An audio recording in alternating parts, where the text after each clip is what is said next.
माढा लोकसभेसाठी शरद पवारांची नवी खेळी आता समोर येते। मोहिते पाटलांचा निरोप घेऊन प्रवीण गायकवाड पवारांच्या भेटीला निघालेत।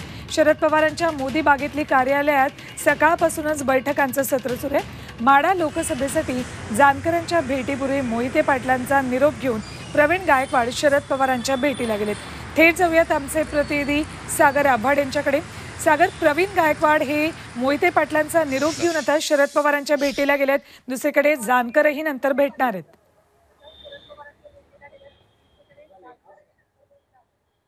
नक्की सुवर्ण, आपण जर पाहिलं तर आज दिवसभर म्हणजे आज सकाळपासून मोदी बागेत पवार साहेबांच्या घरी अनेक नेत्यांची हजेरी आपल्याला पाहायला मिळते। अनेक जण भेटायला येतात आणि माढा लोकसभा मतदारसंघाची जागा नेमकं द्यायचं कुणाला असा प्रश्न महायुती आणि पवार साहेबांसमोर उपस्थित झालेला। मात्र प्रवीण गायकवाड हे या ठिकाणी आलेले आहेत। त्यांनी पवार साहेबांची भेट घेतलेली आहे। अमृत नोनी आर्थो प्लस ये एक प्रूवन फॉर्मूला है। इसमें मौजूद नोनी फल के गुण और आयुर्वेदिक जड़ी बूटियां शरीर को जरूरी पोषक तत्व देने के साथ साथ हड्डियों और जोड़ों के घिसने, उनमें होने वाले सूजन और दर्द को रोकने में मदद करता है। दर्द मुक्त जीवन के लिए अमृत नोनी ऑर्थो प्लस। हे त्यांच्याबरोबर भूषण सिंह होळकर हे धनगर समाजाचा एक मोठा चेहरा आहे आणि होळकरांचे हे वंशज आहेत, तेही त्यांच्याबरोबर होते।